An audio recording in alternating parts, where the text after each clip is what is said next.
இன்றைக்கி நம்ம சூப்பரான கத்திரிக்காய் சாம்பார் தான் பார்க்க போகிறோம். அதுக்கு முன்னாடி நம்ம சேனலை சப்ஸ்கிரைப் பண்ணாதவங்க சப்ஸ்கிரைப் பண்ணிக்கோங்க. ஒரு குக்கரில் 1 கப் ஊற வச்ச பருப்பு ஆட் பண்ணியிருக்கேன். தக்காளி 1 ஆட் பண்ணிவிட்டு பூண்டு பல் 4 ஆட் பண்ணியிருக்கேன்.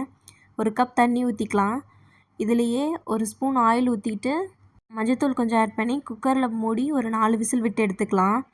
இப்போ இந்த பருப்பை தனியாக கடைஞ்சி எடுத்து வச்சுக்கோங்க. அதே பாத்திரத்தில் எண்ணெய் ஊற்றி கடுகு, உளுந்தம்பருப்பு, ஜீரகம், மிளகு, கருவேப்பிலை இதெல்லாம் ஆட் பண்ணி பொரிஞ்சதுக்கப்புறம் வெங்காயம் ஆட் பண்ணிக்கலாம். வெங்காயம் ஆட் பண்ணிவிட்டு வதக்கி விட்டுட்டு தக்காளி ஆட் பண்ணி நல்லா வதக்கிக்கலாம். கத்திரிக்காய் ஆட் பண்ணிவிட்டு தேவையான அளவு உப்பு ஆட் பண்ணிக்கோங்க. 1 ஸ்பூன் மிளகாத்தூள், 1 ஸ்பூன் மல்லித்தூள், சாம்பார் தூள் 2 ஸ்பூன் ஆட் பண்ணிக்கோங்க. ஒரு டைம் நல்லா மிக்ஸ் பண்ணிவிட்டு தேவையான அளவு தண்ணி ஆட் பண்ணிக்கோங்க. புளி தண்ணி ஊற்றுறதுக்கு பதிலாக நான் மாங்காய் ஆட் பண்ணியிருக்கேன். இப்போது வேக வச்ச பருப்பை ஆட் பண்ணி எடுத்தோம் அப்படின்னா சூப்பரான சாம்பார் ரெடி.